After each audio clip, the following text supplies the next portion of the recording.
Millions of people have lost weight with personalized plans from Noom. Like Evan, who can't stand salads and still lost 50 pounds. Salads generally for most people are the easy button, right? For me, that wasn't an option. I never really was a salad guy. That's just not who I am. But Noom worked for me. Get your personalized plan today at Noom.com. Real Noom user compensated to provide their story. In 4 weeks, the typical Noom user can expect to lose 1 to 2 pounds per week. Individual results may vary. One size fits all seems like a good idea for clothes until you try them on. Same goes for healthcare. That's why United Healthcare offers flexible, budget-friendly coverage for medical, vision, dental, and more. Learn more at uh1.com. Since 2013, Bombas has donated over 100 million socks, underwear, and T-shirts to those facing homelessness. If we counted those on air, this ad would last over 1,157 days. But if we counted the time it takes to make a donation possible, it would take just a few clicks. Because every time you make a purchase, Bombas donates an item to someone who needs it. Go to bombas.com/ACAST and use code ACAST for 20% off your first purchase. That's bombas.com/ACAST, code ACAST. Hello, and welcome to Voices from the Battlefield, part of Waterloo Remembered. The next extract is read by reenactor Rory Butcher and comes from the recollections of Private O'Neill. This is taken from Private Charles O'Neill's The Recollections of an Irish Rogue of His Majesty's 28th Regiment. Chapter 15. My Part in the Battle. We found little comfort, however, in our night's position, for as the darkness closed in, the rain fell in torrents, and was accompanied by heavy thunder. The soldiers themselves, although no temptation would have been strong enough to induce them to turn away from the morrow's battle, still could not but feel the solemnity of the hour, thousands of who had bivouacked with them the previous night, in health and spirits, were now cold and lifeless on the field of battle. The morrow's action could not be less severe, and in such an hour it was not in human nature to be entirely unmindful of home and friends, whom it was more than probable we should never see again. For my own part, my thoughts reverted to my dear parents, and I could not but remember that, had I not disregarded their wishes, I should have been in safety with them. My disobedience appeared to me in a very different light from what it had formerly done, but I resolved to conceal my feelings from every one. I was just endeavouring to compose myself to sleep, when my comrade spoke to me, saying that it was deeply impressed on his mind that he should not survive the morrow, and that he wished to make an arrangement with me, that if he should die and I should survive, I should inform his friends of the circumstances of his death, and that he would do the same for me, in case he should be the survivor. We then exchanged the last letters that we had received from home, so that each should have the address of the other's parents. I endeavoured to conceal my own feelings, and cheer his by reminding him that it was far better to die on the field of glory than from fear. But he turned away from me, and with a burst of tears that spoke the deep feelings of his heart, he said, "My mother." The familiar sound of this precious name and the sight of his sorrow completely overcame my attempts at concealment, and we wept together. Perhaps I may as well mention here that we had not been in the action 25 minutes when he was shot down by my side. After my return to England I visited his parents and informed them of the circumstances of his death, and I can assure my readers that it was a painful task. We were not alone in our sad feelings. The fierce contest of the elements, the discomforts of our position, and the deep gloom which covered every object, all served to deepen in every heart those feelings which, I venture to say, even the bravest will experience in the stillness and silence of a night preceding a battle. With the early dawn of morning, all the troops were in motion. Wellington was to commence the action, while Blucher, with all his army, with the exception of a single corps left to contend with Marshal Grouchy, marched to support him. Our troops were drawn up before the village of Mont Saint-Jean, about a mile and a half from the small town of Waterloo, on a rising ground which descended by a gentle declivity to a plain a mile in breadth, beyond which rose the opposite heights of La Belle Alliance. The first line was composed of those troops on whose discipline and spirit the Duke could most rely. These were the British, 3 corps of Hanoverians and Belgians, and the men of Brunswick and Nassau. The second line consisted of those whose courage and bravery were more doubtful, those regiments who had suffered most severely the previous day. Behind both of these lay the horse. 4 roads crossed each other in this position, affording great facilities for the movements of the armies. It included also the chateau and houses of Hougoumont, and the farmhouse and enclosures of La Haye-Sainte, which were very strongly occupied and formed important outworks of defence. The whole front of the British army extended in all about a mile. The army of the French, meanwhile, had been marching all night, and many of them did not reach the heights of La Belle Alliance until late in the morning of the 18th. Napoleon feared that the English would continue their retreat to Brussels. It was therefore with much pleasure that he saw them drawn up on the opposite heights. "At last, then," he said, "at last I have these English in my grasp." 80,000 French soldiers were seen moving in close massive columns on the crest of the height as they took up their several positions for the day. When all was arranged, Bonaparte rode along the lines, reviewing his troops, and when he had finished, and turned to ride away, a loud shout of "Vive l'Empereur!" rolled after him, which shook the field on which they stood. He then ascended an observatory, a little in the rear, where he could overlook both lines, and from this point directed the battle. It was an eventful hour in the history of this great man, and he felt, as he did also his troops, how much depended on the issue of the day.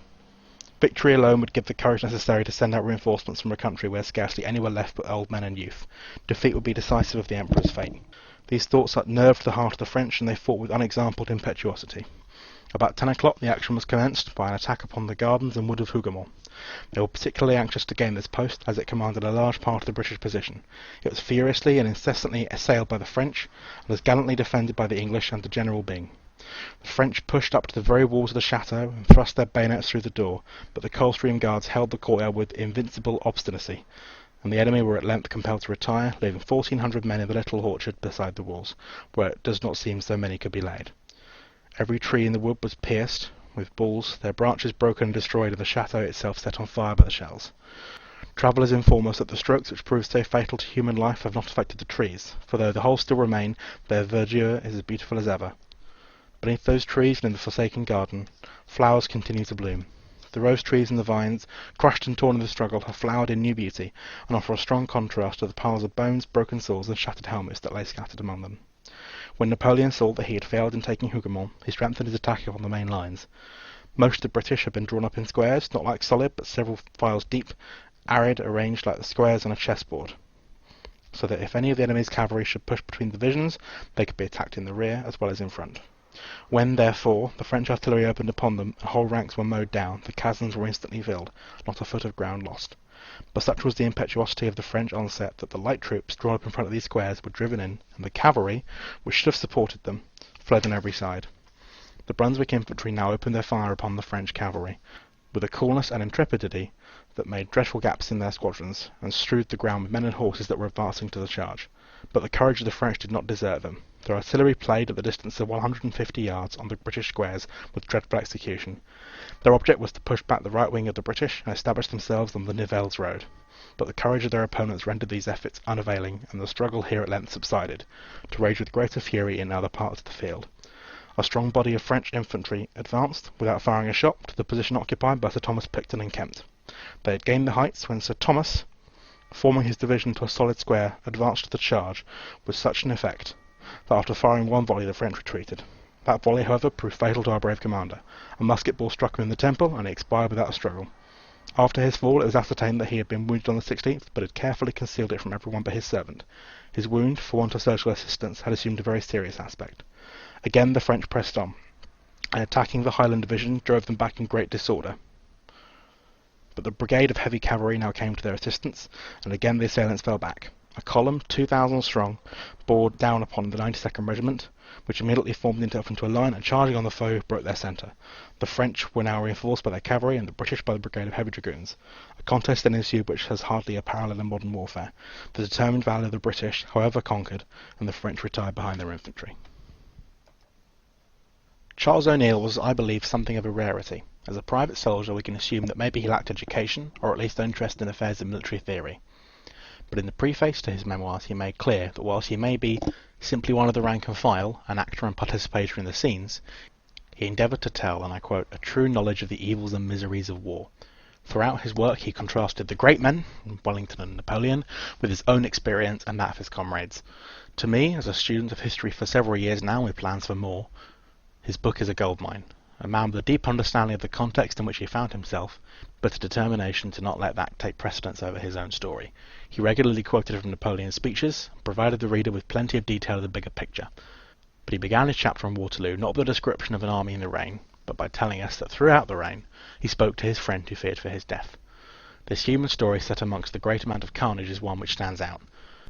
O'Neill was kind in his descriptions of every soldier he mentions. The Dutch and the Brunswickers are gallant and cool in action, and even the French are not spoken of harshly. It's also curious that O'Neill mentions the trees in the middle of his account of Hougomont. Having been a reenactor for many years, and having been to Waterloo on numerous occasions, the landscape is one which grabs your attention. To a man with such an awareness of his place and his part in the battle as O'Neill, I can easily imagine the woods outside Hougomont being an image which stayed with him, and his intent on discovering what happened to it afterwards. I've been passionate about history for as long as I can remember. I was first interested in the ancient Egyptians, then Roman Greece, then the medieval period, and I just got stuck on the Napoleonic period. The mixture of old and new, ancien and revolutionary, a challenge not just to the government but to warfare and the very fabric of society. It grabbed my attention. Of course, Sharp spurred the interest on and got me interested in reenactment, but since then my interest has grown significantly. When I first got to Waterloo itself in 2013, suddenly all I'd read made sense. One tends to find this in military history. Observations about a battle only become coherent when you visit them. Waterloo is just such a battlefield.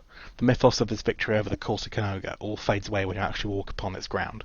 The defence of La Haye-Sainte is that much more incredulous when you see just how far down the ridge the farm is, and the ridge itself is still a terrifying prospect to scale, even when factoring in the modern loss of height. I can't imagine what the French army would have looked like on that morning. Tens of thousands of blue coats looking back across the valley, and indeed the British army. Tens of thousands of red coats looking back across the valley at the French, all less than a mile away. But the memoirs of those who fought there are crucial to give us a glimpse into that past. O'Neill later talks about how at Waterloo, I quote, Bonaparte's star trembled in the zenith, blazing out in its ancient splendour, now suddenly paling before his anxious eye, as the Prussians arrive. Waterloo saw the end of a chapter of European history, a chapter which was told as those who were ruled dared to question the order in which they lived. Napoleon was a product of the Revolution, and his success came as a result of the fervour of the French nation.